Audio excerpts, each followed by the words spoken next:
So before we get started, we can get this on film or whatever, but we have a mutual friend. She is called the Blockchain Angel.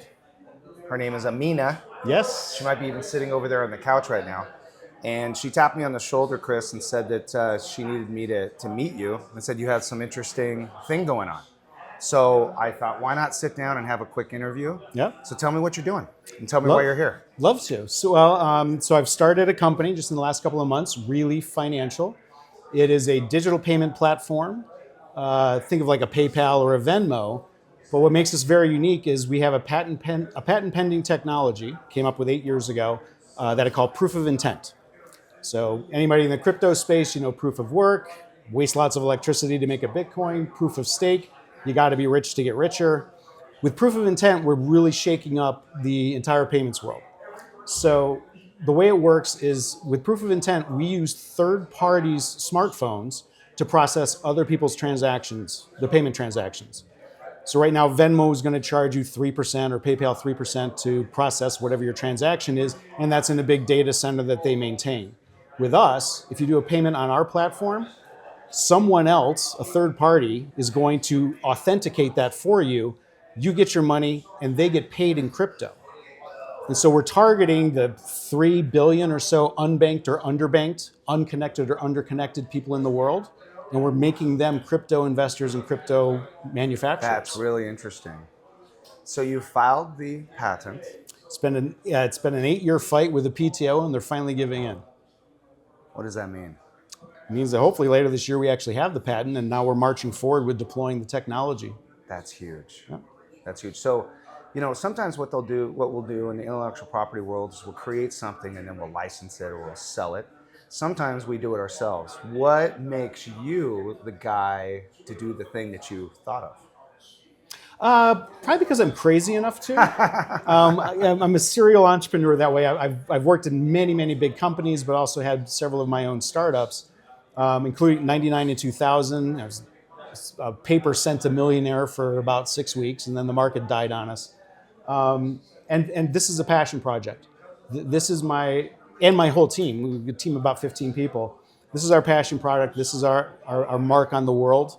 This is a game changer. We recently presented it to the World Bank, Visa International, Inter-American Development Bank.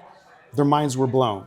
And so when the World Bank tells me you can't do that, the regulations will stop you, I know we're on the right path.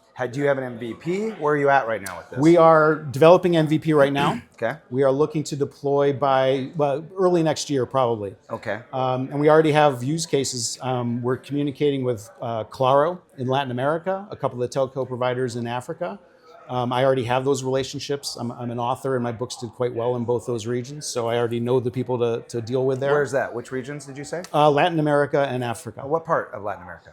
So my books were really popular in Colombia, Brazil, and Peru. Really? Yeah. Do you speak any of those languages? Not a lick. Yeah? I don't know how that Eu works. falo português. That's where I was No, going. so my book was published in Portuguese, and I always had to have a translator running around with me.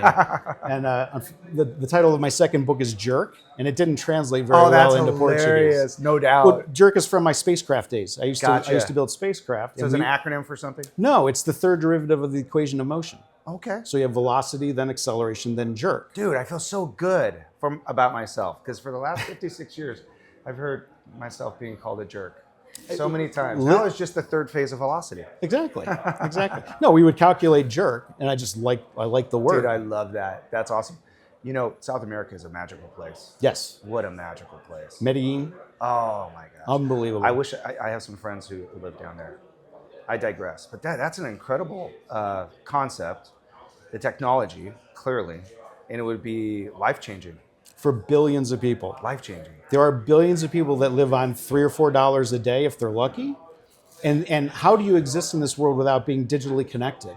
We can make both happen at the same time. By going with telcos, we're making it so these people can have smartphones and data plans for free. Wow.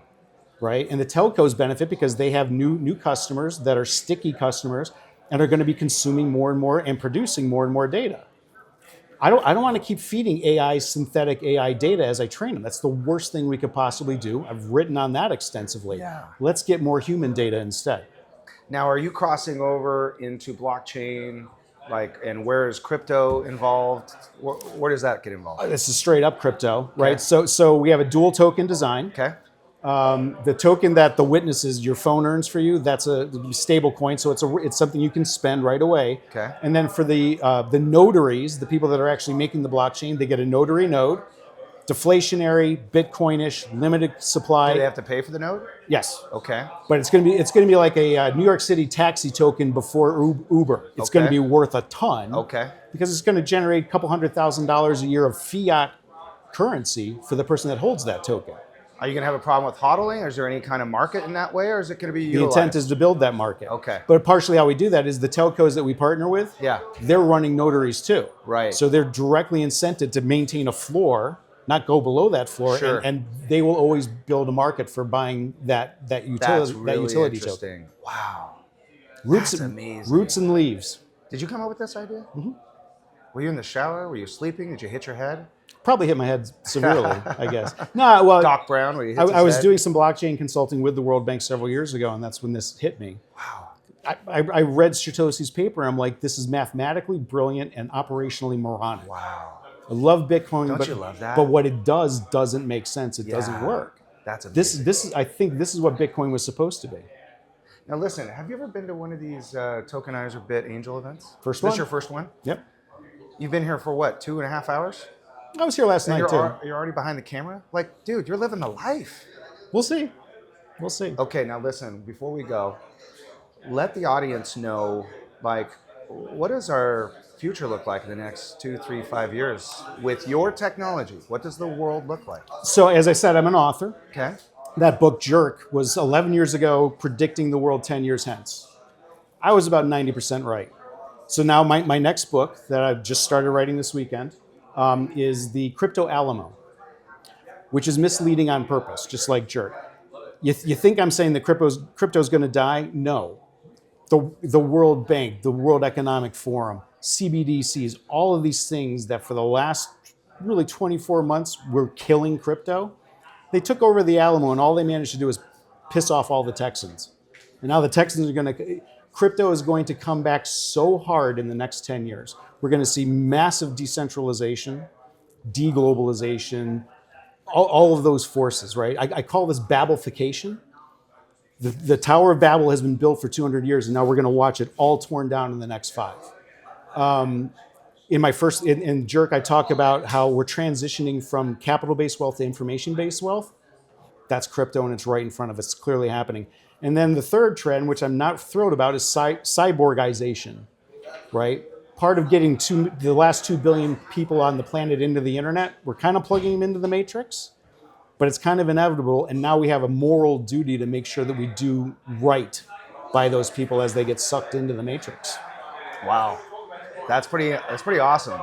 It's cool that you're an author. You can articulate these things, and it's neat that you can put them down on paper, and you're leaving a legacy for yourself, your name, and your family. So congratulations, Trying man. to. It's a real pleasure to meet you. Likewise. Yeah, and I hope you have a good rest of the event, and I hope you come back to many more, man. All right, ladies and gentlemen, my name is Jeff Crane. Tokenize Bit Angels, 2025, Las Vegas.